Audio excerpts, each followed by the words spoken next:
So this video is going to be all about the important role that lighting plays in your scene. So we're not going to worry about the materials. I've set this scene up, it's already got appropriate lighting, but what I want to do now is reset the sky back to default lighting, and so you can see how much difference that makes to this scene. So I'm just resetting the sky and give it a quick render. Okay, so hopefully you can see now that the scene looks really flat. Part of that is due to the sun position. So we'll just look at this basic sun position here.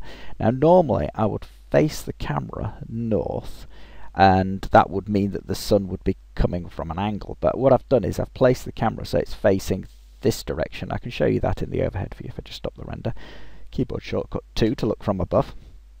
Here's the camera looking in that direction, which is that direction, so the sun's behind us, and the sun being behind us means it's looking directly on at the island, which means we're not seeing any shadows. That tells us things about the shape of the island. So if I move the sun around so it's to our right as far as the camera's concerned now, and switch back to the main view, immediately I hope you can see that bringing these shadows in has given us some impression of the shape of the island, and we've got a bit of depth effect going on here with the haze effect that's interacting. So what this video is all going to be about is setting the lighting up so that it's helping explain that this is a big island and what three-dimensional structure it's got by where the light sources are placed. So already we know that because of this shadow, this bit's coming towards us. Likewise here, this area is in shadow, so it must be behind, and this is where the light, you know, it's very simple stuff really, but it's important to understand because even though I've not changed any of the materials in this scene, you can see it's not really looking very good now. So if we can control the lighting, we can bring this up to a high standard without even adding any other components to this or changing the materials. As things stand then, we've got the default Bryce sky, and one of the first things to check, even if you've brought any skies in from the Skylab or you've been using the randomize button, is that this control here, which is the sun and moon shadows, it says, is actually the global shadow intensity control, which means that if this isn't fully at 100, then some light will be travelling through solid objects and lighting what's behind them, which is an old-fashioned way of creating an ambience effect, but we don't need it now because we can produce better lighting. So turn that control up to 100. Another global control, before I just leave here, is the global ambient control, which is also replicated here and can be used for special effects. This just provides ambient for the material channel to work with. So if I set that up, you might see that the water became a bit brighter then. If I set it to a distinct colour, you can see it's changed the colour of the water in the nano preview. So this shows that the global ambient control is working in one of the material channels there, and it's producing an effect. It's lightening the water. But we're not going to get into the material properties. I just want to make you aware that this is a sky property and it might influence the appearance of things in your scene. Likewise, this sky dome colour wants to be set to fully black most of the time because it just provides a downlight. So if I make it red, we'll see that there's a bit of red coming from directly above. It only interacts with bump, and it does tend to shine through everything. So if I put something above this island, it wouldn't cast a shadow through the sky dome colour. So at this point, hold the Alt key down, click on the colour swatch, make sure it's fully black. We don't want any of that. We're going to go for fancier lighting. Now here's a control here that allows us to change the sky mode. Use this little arrow here, and I'm going to choose custom sky, which means I can modify the horizon colour, the sky colour, and the sun glow colour, which is the area around the sun, specifically to whatever I want to set it. Now I've gone to the trouble of setting the sky dome colour to fully black, so I can just use the colour picker to pick fully black out for each of these components, which means I can deal with them separately and one at a time as I need to. The next thing I'm going to do is turn the clouds off. So hold the Alt key down and click on the swatch here. Not swatch, it's the thumbnail really, it's above the swatch, so click on that and that just turns the clouds off. And I want to turn haze off as well, so haze intensity, click on that control, and that's gone too. So now you can see that we've just got the glow that's coming from the ambient on the water surface and the direct lighting from the sun. The first control I'm going to concentrate on is setting up the fog. Now the fog has the option of modifying two of its basic functions by clicking on the thumbnail here and either lifting your mouse and moving it to the right, and that allows you to change different values of it. So you can see I can lift the fog up, I can thicken it. There is a third control in there, so if we go into the Skylab, you can see under atmosphere there's this base height control. Now fog's a bit tricky to set up. It's definitely more tricky than haze to set up, so if you're going to use it you should probably tackle that one first, and you need to set these up so you're getting some effect, and that will allow you to determine what range it's working in. So if I now drop the base height, so I can either enter a number directly by clicking on the number, or I can get hold of this control and slide it up and down, but as things stand this isn't really showing us anything very useful, so I'm going to use render in scene so I can see my island, and then I'm going to try modifying the base height up. You see it's quite sensitive, it's at the sort of lower end of this range, so we'll see if it's at 2 for example, then it's sort of overlapping the island. I mean, one of the problems with the fog control is, if I just set it so that you can see one of the issues, you have to be a bit careful because it's not interacting with the sky at the back here, but it is interacting with the terrain, so sometimes you can get a bit of a weird effect going on with the control where the fog's got so high it's actually overlapping the terrain and making this seem the back of the distant object seem to glow, which is bad because it breaks the realism. So unless you had a very bright sky this wouldn't work, and we've already turned all the sky to fully black so we can see this effect when it's working properly or not, as the case may be. So if it's got like that, that's probably the base height that needs correcting, and if your camera's got too high you won't be able to even get the fog effect to work. So if you can't get it anywhere in range where it's covering the camera up, you'll have to lower your camera. Camera height I have covered in the first of the compositional Bryce Basics tutorials, which allows you to determine how big you should scale things, but this is another consideration. So you might have to go back and rescale your scene if you're wanting to use fog and you can't get any effect within the scene. So let's see, we'll get a bit of a fog effect going because we only want it really fairly low down, and then we can modify the density so the effect's not too strong. All these effects have to be handled fairly carefully. So the density is going to be the rate of transition between fog thickness and no fog, and the thickness will tend to scale things in towards the camera. So you'll have to very carefully adjust these and keep switching view till you get the effect you want. So you can see that it's added up towards the horizon, but we'll be able to introduce some haze effect to cover up this very bright horizon, or we'll look at some of the other atmospheric effects that allow you to use the interaction between the colours in the sun and the colours in your fog and haze effect. So you can see just quite a subtle effect here. So it's saying sort of like allowing us to describe a bit of what's happening down here, because as it's built up over this edge it's got lighter, so it's not affecting the foreground things so much, which we'll swap these two round. You can see the effective difference of this if you can set the control subtly enough, which is admittedly quite tricky. So I've gone for the most difficult one first, and alright, I'll swap those two round now. You can see that it's the effect is not really helping us here because it's not crept up the front of our terrain, so it's just making the water glow in an unhelpful way, and this is what you need to determine, is whether you need thickness or density. Now that's obviously in this case the density is giving us more of an effect, and if we just increase the density enough it starts to creep up the island, and that little mountain there starts to glow, so we don't need that. So we'll try that sort of setting. A bit doesn't matter. So in effect that's acting a bit like ambient, and we've gone rather too high there because it's meeting the horizon. So I'd like to avoid too much glow there, and then we'll move on to the next control. So let's see, that's still glowing a bit. Let's try 8. That's not too bad. A bit doesn't matter, but too much will spoil the effect. So the other thing to do is modify the height, which will probably lose the effect altogether unless I increase the density. Nope, You can put fractional values in here, but going in and out of the menu can upset them, so I tend to avoid that and try and do it all in this control. So we'll stand that back up to there and lower the thickness, and yes, it's gone with the lower thickness, but we've still got something in the foreground. There we go. So that's going to be my fog setting. The next thing then, I can turn fog off here, but keep the control, or I can just by holding the Alt key down and clicking on the thumbnail, or in the Skylab I can just switch it off there, and then I can switch my haze in. Okay, so first thing you'll notice about the haze is it's got quite a strong colour cast compared with the fog, even though they're both set to white. As I was saying, I suppose I should introduce this idea now. If I set the sun to a rather radical colour, you can see how it's lit the terrain.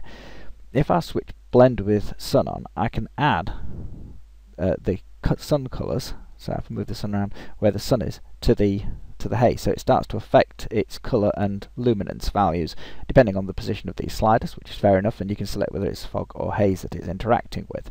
So switch back to haze, and no, back to fog. So you can see there you've got the option of changing the colour of the fog as well as its base colour here, which will be where it's out of range of the sun, but not into the range of where the moon is, because it'll start to, well, the moon is under the horizon, it'll start to go darker. So this is another thing we can use to subtly affect or strongly affect the colour of the haze and the fog. But we'll come to that later. We'll switch back to just setting our haze effect up, and I'll not worry about this, I'll just set that back to white. So Alt key on the colour swatch, and that sets you back to white. This colour cast here can be modified with colour perspective, and that's a very handy thing to do. You'll notice as soon as colour perspective's gone on, because it's got a high value in the blue, it's become a lot stronger. You can also use this effect to make stars glow, but that's a different topic, so we won't worry about that now. There are tutorials that cover that. So I'm going to just modify this so that it's a bit whiter. I don't want it exactly white. If you wanted it fully white, for example, you could turn it right up, and then you'd have to modify these controls down to very low levels to get fully white haze, but you don't want that anyway. We want it to be coloured, so but we don't want to do it as strongly blue as it was before. So the key here is, if I just get those values back up so we can see a bit of the colour, is to lift the red value up a bit and the green value up a bit, and this will offset the bluishness. So that's not as strongly blue as it was before, but it's still got a bit of blue. Base height doesn't tend to be an issue setting up haze, but the density and the thickness is very important. Now, high densities and low thicknesses, you can see how strong that you can see what the effect of base height is once you've got things set up, but the density is the transition between where there's no haze and there's haze, and the thickness brings it forwards to the camera. So if you want a gentle transition, you want more thickness and less density, and if you want a sudden transition, you want more density and less thickness. And with this, you're aiming not to have any haze on the thing that's closest to you, so you have high contrast, but it does want to fade back into the distance. The colour perspective will tend to make the effect a lot stronger, as you can see. So gentle handling of these values here, although fractional values will tend to disappear. They take effect the first time you put them in, but then they disappear when you come back to it, so it makes it a little bit awkward. So try to stick to full values. And the other thing is with this control that the cloud height has an effect on it. So if we use this control for cloud height to modify the cloud height, just left click on it, you can slide the cloud height up, but that will tend to switch the clouds back on. It doesn't always happen, it's a random thing whether it does turn the clouds back on or not. So hold the Alt key down and click on that swatch, and that will switch the clouds back off, but it'll allow the cloud height to take effect. So your main concern with this is that the haze effect will tend to, as its default setting, cut across your terrain, and that can look a bit unnatural. So you might want to lift the haze up so that you've not got your terrain poking out of the haze, or you might want it to poke out the haze for effect value. So there you go, you can see the haze is sort of cutting off at that level. I'm just going to switch the clouds off again, so we're back to dark sky. And that might be a good effect. It's all rather strong at the moment, so go back into the Skylab now, when you've set your height up, and then you can start reducing its thickness so that it's only interacting with the more distant parts of your terrain, like so. So you can see now, probably a bit too blue, but this haze effect is pushing this part of the island back, so it's giving us a sense of depth, and it's not affecting the foreground very much. Now, if we lower the density, the effect will be less pronounced. So I'm just trying to push it a little bit further back so it's not too strong. Okay, so still a bit blue for my liking, so I'm going to increase the red. And as you can see, you can tint it whatever colour you want with this control. That's quite nice. I quite like that colour. Let's have a look how that looks in the main render. Okay, so we've given a consideration to our haze and our fog. We'll switch the two controls on together and see what effect it has. So that's added the fog and the haze in, but they're both quite strong in colour, but without, well, strong in effect rather. With the colour effect's not that strong yet, but without the sky we're going to use, then it's going to affect our choices. So at this point, I'm going to go into the Skylab, image-based lighting, use HDRI image. I'm going to load in one of Horrow's, one of the new ones he's been working on, which will give us a sort of a quite a general ambient light. So this is a sky domes that Horrow's been working on.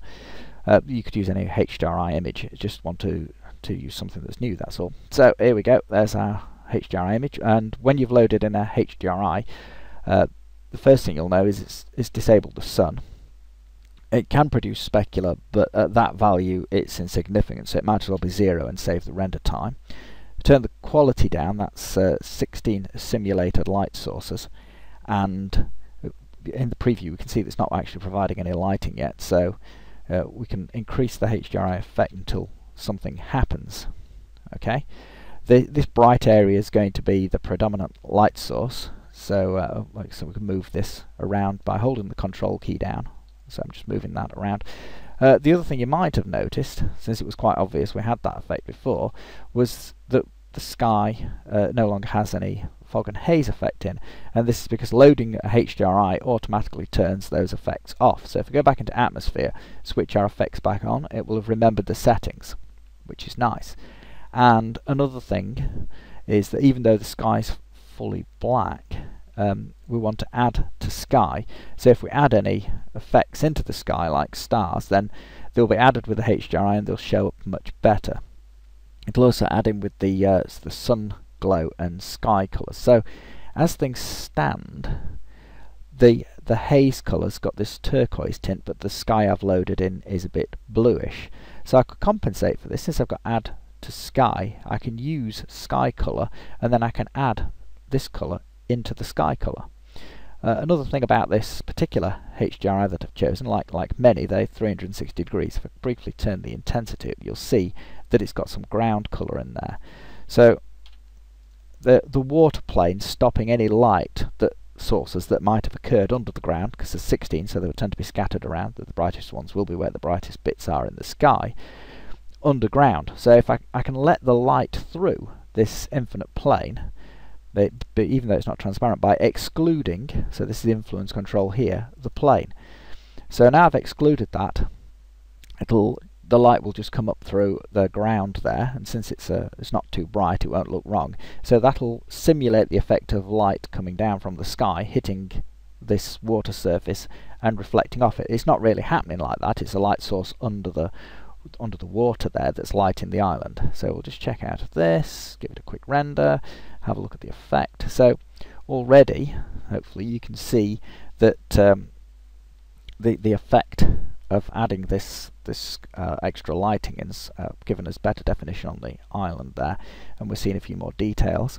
But there's a bit of a conflict. This haze colour here is conflicting with the sky colour we've got there. So if we go into the swatch here, the one in the middle of these 3 swatches, and we can just pick a colour out of the sky, and that's added that to the sky. That's got rather bright. So Alt on that and HLS, which is hue, luminance and saturation, and I can lower the luminance value, so it's not as strong, but it has tinted the sky.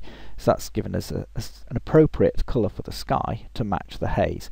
You can see there the cloud height haze cutoff point there, and I could show you with this controller. I'll lift this up, and because the clouds are turned back on, they're added to the sky, so hold the Alt key down and turn them off, and I can just move that point up if I wish, and that allows me to put some definition on this edge that's closer to us, for example, and it's changed the position where the transition of the haze height is, so that it's not as obvious, but you still see this poking out of the haze, which is quite a nice effect. The edge of the island here appears to be glowing a bit, and that's our fog effect, which is a little bit awkward, and we might have to alter the fog there to relieve that effect a bit, because if I restore this ambient colour back to a sort of a default grey, which it might be, then the water's not quite as bright there, and you can definitely see there's sort of an edge along the edge of the island there. This background might also be a bit bright, so modifying the HDRI image in the Skylab here, we've got the intensity control, and because it's added into the sky, if we reduce this intensity, even though it won't affect the amount of light coming from the HDRI because they're not linked at the moment, you can link the two of them, so modifications to intensity increases the amount of light, but as they're not linked at the moment with that control, we can reduce the intensity of the backdrop so it's quite low, add it into the blue colour of the sky, and keep the effect level the same. So we'll just switch back now. Other things to consider is, right, this has got a general light from this HDRI, and it's lighting stuff, and I can see from this that the fog effect, which as I said was one of the most difficult to set up, is a bit strong. You can see that it's sort of filling in the detail just there. We could try modifying the colour of the fog so it's less strong and matches things around it. So I'll pick a colour out of the water there, and that'll reduce the effect of its effectiveness and the glow in the foreground, you can see, but it'll still be adding in something to the scene, though it'll be much more subtle now, perhaps a bit too subtle. HLS, I'll increase it. It seems to be a greeny colour, which is interesting. So I'll switch it towards more the brown end of the spectrum. We'll see what effect that has. So there you go, that's sort of complementing the brownishness of the water. I don't know whether that's what I wanted. I'll pick a colour out of there again to see what we've got. It's quite dark. Increase the intensity of it. It still stayed in brown. I'm going back to green. It's only slightly tinted anyway. And likewise, if this horizon's looking too brightly lit, it could be as a result of all the haze that's adding up. We could make the haze colour the same as the fog colour. If it's gone rather dark, don't forget, in the atmosphere tab, we can blend with sun, which means that even though the sun's not providing a light source at the moment, we can use it to modify the haze. Okay, right, here's maybe an issue. The sun's shown up in the scene. If we didn't want it to show up in the scene, we can toggle the sun on and off. But actually, this halo, which was set to black, is quite a useful thing to use to colour the sky if we wanted to. So the halo there is actually darkening the sky. But if we get the sun round this edge and modify the halo colour, we can make it anything we want. So we could have quite a dramatic transition there. So we really ended up with quite a colourful scene, because the haze colour has been affected by the position of the sun, and it's gone more towards the green end of the spectrum, and the sun glow colour has really tinted the sky. So if you want to set the colours down for the haze and fog, you can brighten them up on one side by positioning the sun. I'm going to have to correct that because that green's not really appropriate, but I might have a rethink about the colour of the glow, depending how close I want to get the sun to the edge of the scene. See, this is far too strong, so I'll go for a blue colour, and that'll just lighten things in accordance with the rest of the sky. The horizon colour, it's only a very subtle effect. As you can see now, it adds a bit of a gradient to the sky, which is quite nice. So if I was going for more of the orange end of the spectrum with the sun glow colour, like so, we can get quite a nice selection of colour transitions, or just go for something appropriate, either make it dark or light.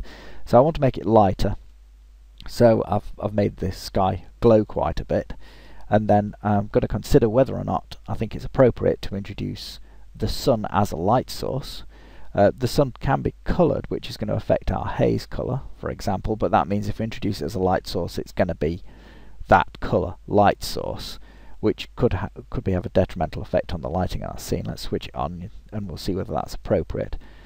So there you go. I mean, that's quite nice as it happens. But these shadow areas now, we've got our haze, we've got our fog, we've got our sun and sky settings. These shadow areas, we've got to decide how much light they're going to receive from the HDRI backdrop to offset how strong the sun is. So let's have a look at that option. So this is, generally speaking, another balancing act. So I've increased the amount of light. Eventually there'll be too much light, and at that point the colours in your materials are going to be affected by the too much light, and they'll all tend towards white.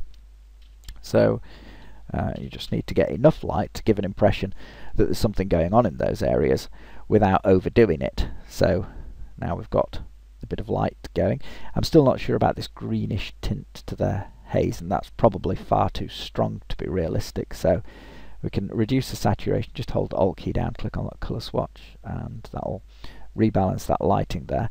Because it involves the colour and luminance, if you make it too dark, the haze will go dark and the fog will go dark as a result. So I'll bring that back up. So we've got a bit of, what I tend to do is to hide the horizon without, so it's no obvious horizon line, it can just be subtly there. What was I saying? Oh yes, change the colour of the atmospheric fog. So I've got too much green, so if I'll reduce the amount of green, increase the blue a bit perhaps, I don't know, it's a difficult balance. There we go. So that's brought us back to more whitish haze and fog. Rather haze. The fog's got its own setting, but it doesn't. I don't know whether colour perspective affects fog. I don't think it did. I think we covered that, didn't I? Yep, I think I did cover that. I'll just check. Let's see, make it really red. Yeah, see, that's not affecting that. I thought I said that. Just checking, just checking. I don't use fog very much, so it was worth a check. Right, reset the values, reduce that density down so it's not too high. I think I'm going to go for a lower value still. I'm going to bring the haze colour up a bit and make it bluer. Let's see, it's just a matter of adjusting these values. I can bring more colour in there and trying to get a nice balance. Thumbnail's quite good for judging this overall. So it's brought a bit of more haze back in. You can see hopefully that the contrast between the foreground, which has got quite dark shadows, and these areas where the haze is adding in, it gives a sense of depth. I'm going to darken the sky a bit now. And I'm keeping the colour there, but I'm just darkening it. The additive effect to increase the contrast in the scene. That's looking a bit purpley, so I'll reduce the amount of red. I'll tend to shift it back towards the blue end of the spectrum. Oh, bit too much blue there, always a risk. So 3, and say we've probably covered everything we need to cover now in this, and we'll sort of return to a state where the lighting's working well with the materials. We've got information appearing here which is sort of telling us what the sky's like in this area, but the sunlight, because it's coming in across at an angle, is giving us some strong shadow regions, and it's casting shadows onto the terrain, so that's telling us things about the three-dimensional shape of this terrain. And we've got the haze and the fog pushing things back. You can just make out the horizon there, which is nice, and I think that's about it. So okay, so I've gone on quite a long time, I realise now. You can see that there's no really quick way to set some of these controls up. You have to be patient and adjust them very slightly. Move them all the way to the top and all the way back down again to find out what the full range is, and to see if it's going to interact with your camera. Like I said, particularly with the fog settings, because the base height only goes up to 100, then if you've got your camera too high, you won't be able to get it to interact nicely with the fog, and you'll lose this effect. And this effect here, this fading effect, is quite good. In the materials, I don't know, I wasn't intend to go on about materials, but You can use altitude effects to create effects along the edge here, and this material's got an altitude filter in that darkens the terrain as it goes towards the water, so you can use that to some extent to offset the effect of the fog. Obviously there's a bit of a line here because it's interacting with the infinite plane, and don't forget to use the influence control to, if you want to, if you think it's appropriate, let light through from the underside of the HDRI so it can light up and simulate the effect of light that's bounced off surfaces like this water surface are lighting the underside of the bump geometry. So there you go, that's the end of the tutorial. I hope you found that interesting and useful, and you'll use these effects in your own renders.